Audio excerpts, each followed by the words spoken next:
Charles, you probably understand the role that your collection is playing in this exhibition, and how incredibly happy I am that there are people like you in the world who, out of dedication to a single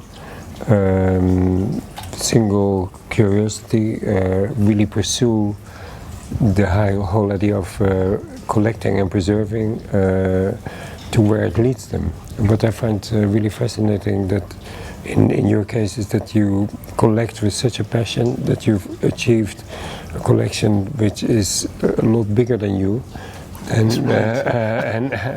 and which is almost at the scale of a national collection, or as a kind of at the scale of an archive for the nation. So I'm curious whether you have any plans, or whether this collection eventually needs to be taken over or helped or supported by another institution.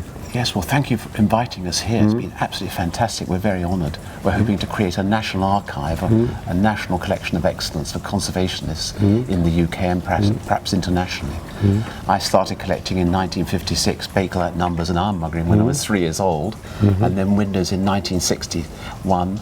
And then in 1966 decided to set up an architectural museum with a marvellous tutor of mine, Mr. Wire. My parents were behind it. And we formed a trust in 1985 with Sir Terry Farrell, Gavin Stamp, Dan Cruikshank. And we just formed a new charity to safeguard the collection, Purcell are helping us. And we hope to establish this centre in the next year or so. I've got to spend the next 30 years, if I live that long, cataloguing it, because I've got 500,000 items to sort. It's huge. Yeah, I know.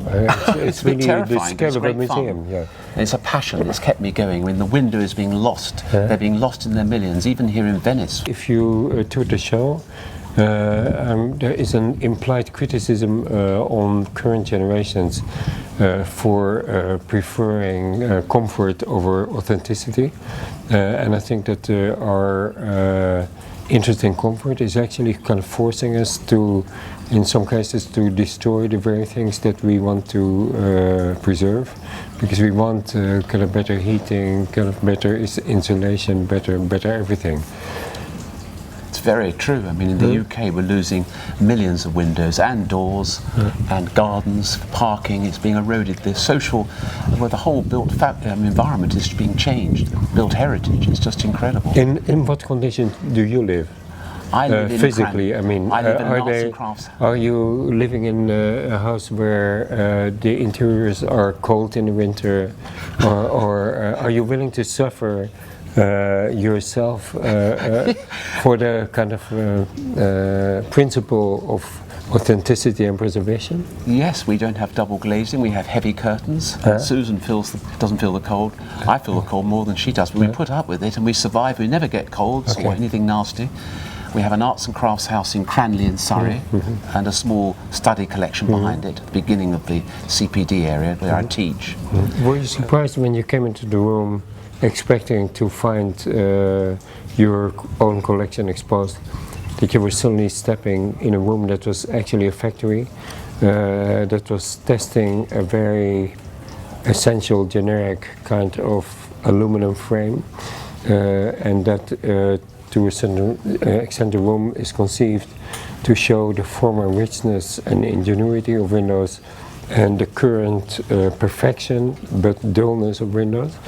Were you surprised that you saw, on the one hand, a lot of inventiveness in the details of your windows that can move in all kinds of different ways, that have ventilation, that can be open or closed, or transparent or opaque, vis-a-vis the test case or the test bank of a European window, where the European regulations are the dominant definition of the window rather than any artistic thing? Did you feel Did you expect this, or was it unexpected? It's a fascinating contrast, and it's really been very interesting looking at it. The box wobbling. Someone actually wanted one of the bits earlier on, and they were fondling it lovingly. So you may have lost one of your bits. I said, you've got to answer that. So it's very popular, and I think it's an interesting comparison between mine and that. And I photographed it, and I have modern examples of handles like that in the collection, which I rescue or acquire from firms. They donate them. So one of those handles is in the collection. Okay. So it's quite interesting. That's the answer. So I don't find it odd. I just find it adds to the interest of the room. You probably also know that Gavin Stamp and Terence Farrell typically are considered defenders of postmodern architecture. Postmodern architecture is an architecture that is inspired on the kind of architecture that you are collecting, but in a modern version. Are you surprised that you are invited to play a significant role in an exhibition organized by somebody who is supposed to be the enemy in their eyes? Or did you know that I was the enemy? I didn't realise that, but I do cover modern movement buildings. I've got part of the Tricorn Centre. I'm not stuck in the 18th century neo-Georgian by any means. I will bring the collection up to date. It's a record of history, but of course the 18th, 19th centuries are very important, but you can see the importance of it, and I'm very flattered you've invited us here, and it's been marvellous. It has nothing to do with flattery, because if you look carefully, this exhibition relies to a surprisingly large extent on the English. There is the extravagant corridor construction of that you've seen in one of the rooms. You are kind of responsible for the window. How do you think it is?